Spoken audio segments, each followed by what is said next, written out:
Hey everybody, it's Chugga Conroy! Welcome back to more Pokémon Platinum. Last time, we arrived in the roughneck neighborhood that is Veilstone City, the future site of our 4th gym battle, and we went on a shopping spree, yeah. We looked at Veilstone department store and did all the shopping that we could, getting lots and lots of cool items. This time, we're gonna be exploring the city and just seeing all that this place has to offer us. I really hope that that doesn't include getting mugged, but hey, we'll see. First off, I want to go back into the department store. Don't worry, I'll spare you any more shopping I have to do for a while. Come back here. I made an accessory modeled after the Pokemon of a trainer I met. Would you like one? We get a Piplup mask. So if you're wondering about getting accessories of starter Pokemon that you didn't pick, well, this lady's here for you. I'm rather happy that she doesn't have a Chimchar mask. I have seen far more than enough Chimchars for one lifetime if my battles are any indication. So, yeah, we'll do that. And now we'll start exploring some new ground. Let's go into this house first. If there are people who desire to see them, Pokemon will appear in many different guises.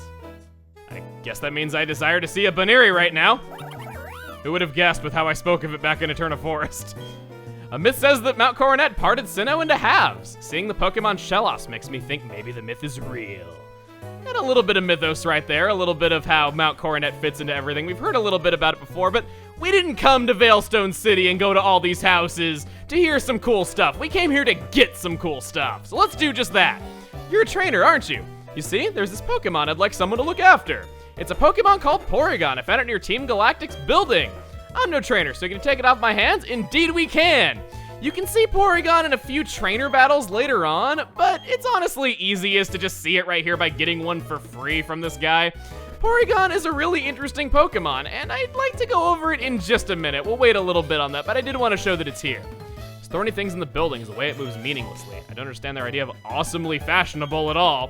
Still, Team Galactic does have a huge supply of energy, so I guess their menacing, spiky building in terrible fashion sense is cool by you as long as they're energetic. I better keep that in mind. Maybe I gotta start dressing terribly. Let's see what you have to say. I think you had something interesting. So yeah, he's talking about Team Galactic's warehouse. We saw that was being guarded last time, and he says they have a hidden machine in there, so we'll definitely want to stop by there when it's no longer being guarded, inevitably. Over here! Yeah.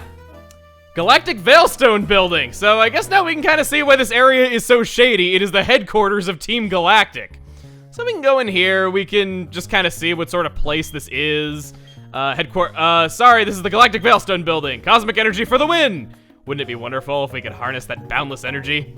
So yeah, we can't really do anything here, at least not for the time being, but remember that it's around here. I'm sure that there'll be some trouble stirred up here later on, so definitely don't want to forget that. Over here, we have some meteorites that have just made some craters very close to the city. I guess maybe Gambler's Fallacy would say that you build a city close to some craters because it'd be very unlikely for stuff to fall there again, but still. These don't serve us any purpose. If you're a Pokemon veteran, you already know what these do. I think in one of these, yes, Star Piece. Hidden item right there, really good. And then what do you say? We have the hidden machine that teaches fly stored in the warehouse. They say I can use it if I show them that I deserve it. Maybe we'll have to prove ourselves to Team Galactic a little bit later. Over here. Check the sign. This is the Veilstone Game Corner. Aim for an explosion of luck. A lot more applicable than you think. We could go into the Game Corner right here and now, but I think I want to save that for a little bit later too. You'll see why in just a moment. Once again, yeah, we're kind of doing things in a bit of a weird order here. This area has always bothered me. It looks like there should be a hidden item or something of importance here, but there's just nothing. Is this meant to be like a stage for like concerts or something? It's kind of a sad little stage actually when you think of it like that. You there, watch this coin. Spin, spin, spin, spin, spin. Now, which hand is the coin in? My left or right? Left? Bravo, a winner is you. We can get a coin case from this clown right here. So we wanted to get that before heading off to the Game Corner as we would not be able to play any games or anything without it. There are many magicians in this world. You know, the performance artists, don't you think that maybe, say, 5% are actually psychics? I guess their performances are a little bit bewitching. I know that, like, there's performers that flip-flop all the time between being magicians and psychics, so maybe that's a little bit there. This person right here is really helpful. So she gives massages to Pokemon. You can do this once a day, and it'll raise happiness with Pokemon. It can even get you some accessories on occasion. I'm gonna give a massage to Supernova, as not only does it no return, but something that I unintentionally did was, back when we had our multiplayer battle with Alex and Kelly, I didn't realize this. By trading Supernova away to my Diamond version, I reset its happiness. I've been kind of walking around a bit off screen to raise it up again, because every 256 steps that you have it in your party, it can raise happiness. So we'll leave that. Obtain the determination? What? Okay. I fully get people getting annoyed when it's not really applicable to reference Undertale, but it gets referenced a lot anyway. I fully acknowledge that, but I'm sorry. That is just too funny. What does determination even look like, Prytel? You know what? No, I'm looking at this. I am going to cut away to what this item looks like, because that sounds incredible. I want to know physically what determination actually looks like, because that's really funny. Okay, so coin case in hand and that done, let's go into the prize exchange for the game corner first. This place has something you would not expect to find in such an area. I woke up and realized my potential. So what potential was awoken me? What's my hidden power, you ask? It's a power that lets me see the hidden power of a Pokemon. So I've explained earlier that hidden power can be any type other than normal, and it can have a random power between 30 and 70. This guy will tell you what a hidden power will be on a Pokemon before you have taught it. So for instance, if I give him Supernova right here, he will say the move's type would be Steel. Interesting. I would be tempted to go for that if it weren't for a certain move that I'm gonna try to get. It's interesting, yeah. Here at the prize exchange, though, we can get some really good... No, I don't even have any coins. Silk Scarf boosts the power of normal type moves. Wide Lens will improve the accuracy of moves. Zoom Lens... Oh boy, I think that does the same thing, but in a different way. Sorry, I get these two mixed up all the time, sorry. Metronome, we've had the opportunity to get this before, as I think some wild Cricketots can hold it. It makes it so that if you use the same move in succession over and over again, it'll increase the damage a little bit. TM90 is Substitute. You will give up 1/4 of your HP to make a barrier that can take up to that amount of damage. If you can predict a foe's switching, it basically buys you a free turn. Really strategic move. It can also be passed with Baton Pass. TM58, that is Endure. Makes it so that you can hang on with 1 HP if you use it on the same turn that you take damage. TM75 Swords Dance sharply raises the user's attack stat. Really good move there. You might want to consider it if you have the chance. Double Team, very cheap move, boost evasion. We've seen that before. I think we even have a TM of that.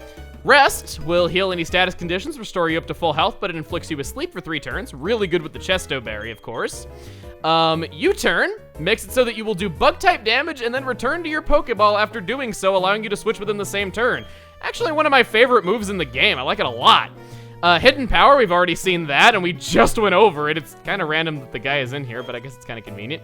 Return we've seen, so that's yet another place that you can get more of those. Frustration is the opposite of Return. We've seen that already. Flamethrower, yes! We have the moves Flamethrower, Thunderbolt, and Ice Beam all right here. All decently powerful moves that are accurate. They're very reliable. If you can win a lot of coins at the game corner, these are very good for you to get. 29 Psychic, of course, basically the Psychic type version of that, can lower special defense. Gyro Ball is a Steel type move that does more damage the slower you are than your opponent. Also another interesting one. And Giga Impact, basically a physical Hyper Beam, also normal type, yeah.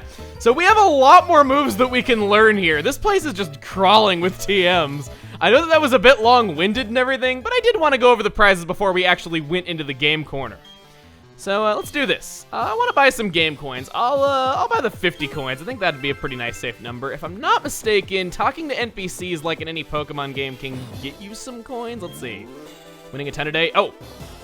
Could have just talked to you. You were right next to the counter. Didn't need to drop any cash. Yahoo! Clefairy, look, yeah, it's a carnival. Wow, I didn't know Supernova had such big fans. 50.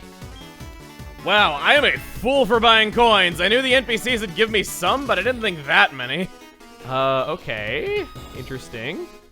Let's see, I'll explain how the slot machines work at this game corner. During regular play, you should stop reels from the left. During the bonus round, Clefairy points to stop the reels in that order. Okay. Looker! Ah, it is you. Yes.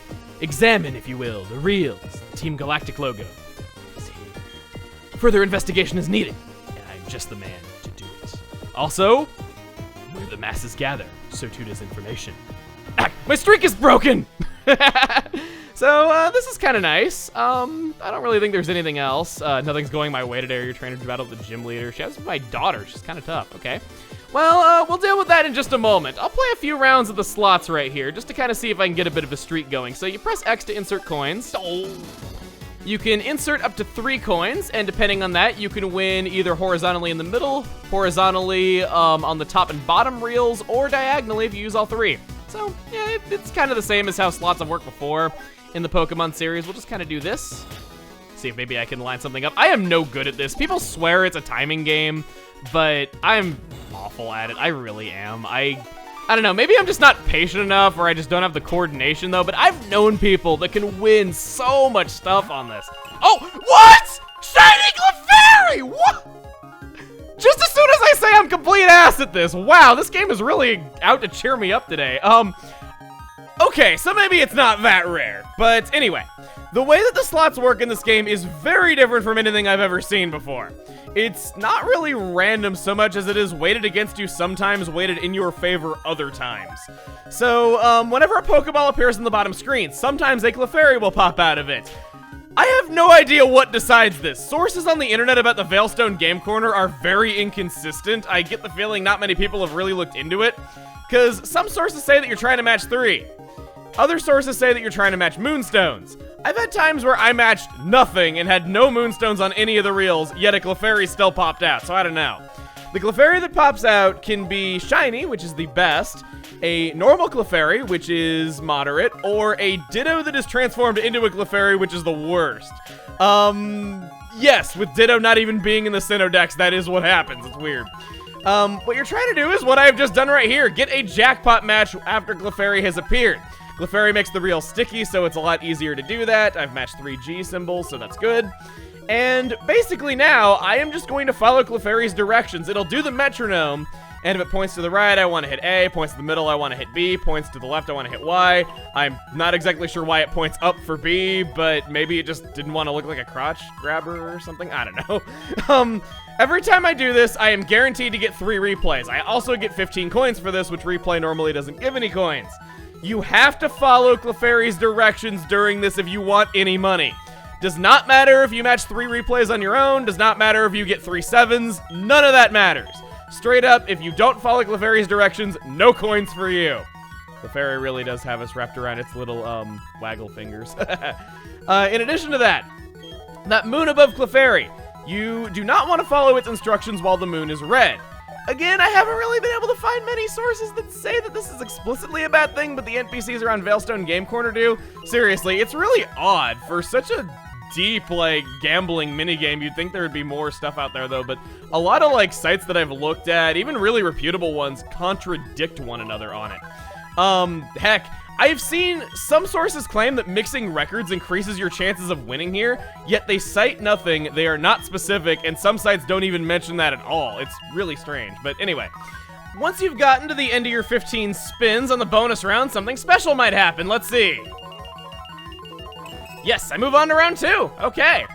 You're gonna want this to keep going on as long as you possibly can, just to rack up as many coins as you can. This is at random, weighted in some ways by your skill. If you match the 3 on a red moon, it can decrease your chances. If the moon ever glows silver, some sources claim that this guarantees your chances of moving on to the next round, and I've personally never seen it not work, but just to be on the safe side, I'm gonna go with it greatly increases your chances so I don't disappoint somebody potentially. Because again, info on the internet is really inconsistent about this place. In addition, Shiny Clefairy has the best chances of giving you another bonus round, normal Clefairy is middle, Ditto is the worst. And this is where things get tough. You can play 100% perfectly, where you follow Clefairy's instructions the entire time when you are supposed to. You never ever match them on a red moon, and you have a shiny Clefairy, and yet it just won't go on to the next bonus round because you were unlucky. To get the grand prize on this minigame, you have to get 10 bonus rounds in a row. No other way. You can't buy that grand prize with coins. There's no other way about it.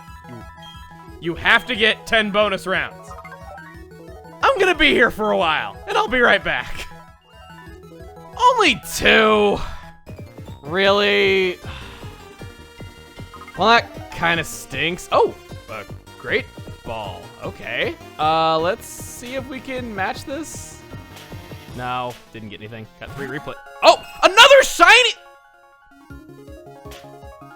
Luck be a lady tonight. Wow, I should really start playing the lottery if this is how things are going. Well, I guess being good at slots is not exactly correlating to lottery. Maybe I should just go to Vegas. No, didn't quite get it. I got some good cell phone reception for the release date of this game standards because I got 3Gs. Let's do this. Now let's actually make it work. Oh, I messed up. I don't get why Clefairy popped out when I did that, but I'm not complaining. Every now and again, Clefairy will mess with you by making it look like it's gonna go away by going back into that Pokeball, but then it just pops right back out and it's got that great big old smile across its face, and you can't be mad at it. Supernova really has me trained well. That's really all I can talk about in the way of the slots. We're gonna be here for a little while, and it can be kind of boring if I'm just playing slots on screen for so long, so how about we shove it off to the side and use this space to talk about Porygon at long last? Yeah, how fitting that we're talking about Porygon in the game corner given its origins. Porygon is the only Pokemon capable of evolving through a trade twice. It's not really anything special on its own, some lackluster stats, it's got that nice gimmick of being able to change its type mid-battle thanks to the conversion moves, which is nice, I guess. But the thing that we're really here to see is that you can evolve Porygon right away after catching it because we already have the upgrade from the Eterna Galactic building. Porygon 2 is a mixed wall. Stands up to pretty much any attack in the way of stats at least pretty well. You can view its pure normal type as a blessing or a curse in terms of how well it's going to wall stuff. It's kind of nice only having one weakness, but what does it resist? It's immune to ghost, whatever. You know how typing works. I'm just saying that it's both a good thing and a bad thing, up to you how you want to look at it. The downside about Porygon 2 in this game is that it became a lot more useful later on in the series thanks to the Eviolite.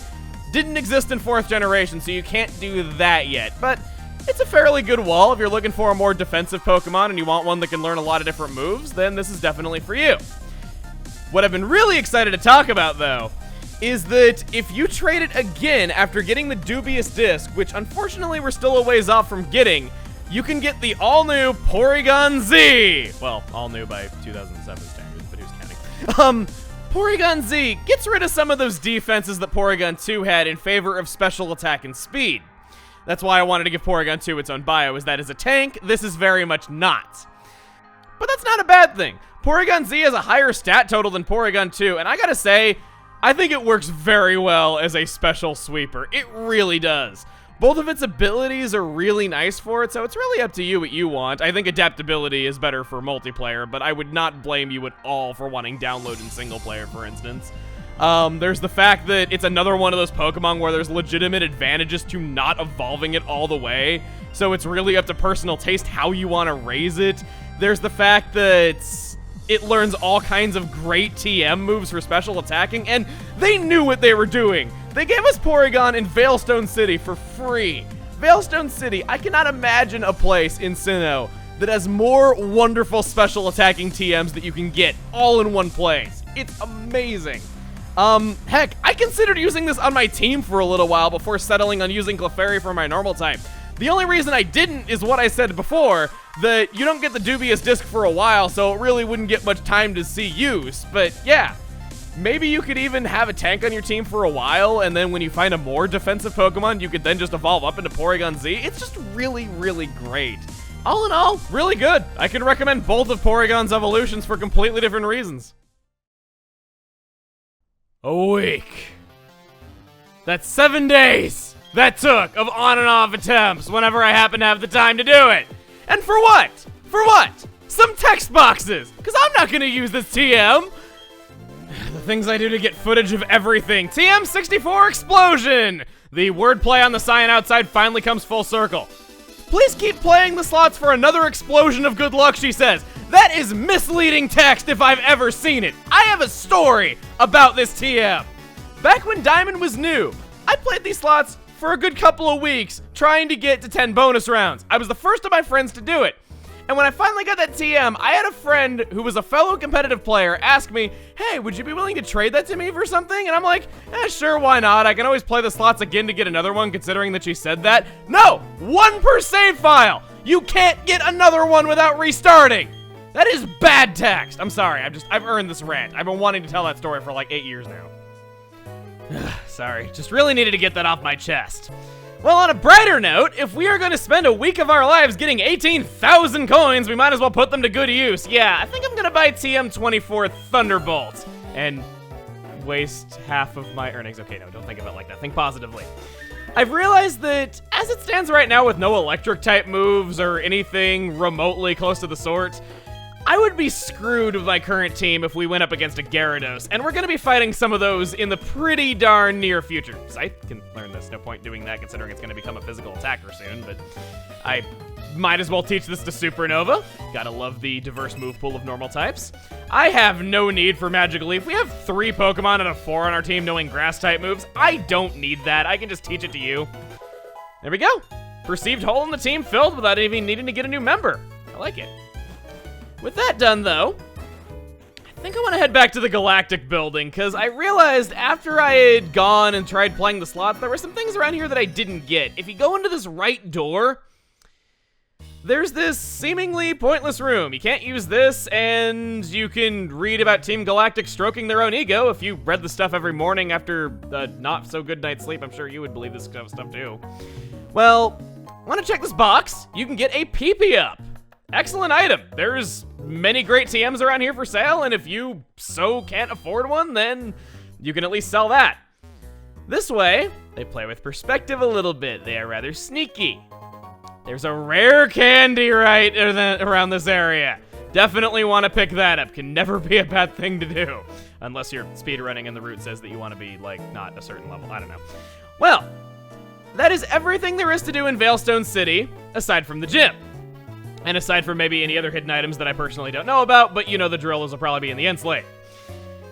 I don't really want to head off to the gym since this took a while, so what I want to do instead is show off something that I personally really like and I don't commonly see people do. It is that down here in the gate out of town there is a news reporter, but she's not of the inconsiderate variety. She will let you walk right on through. The Heart Home local news could really learn a thing or two from her reporting skills.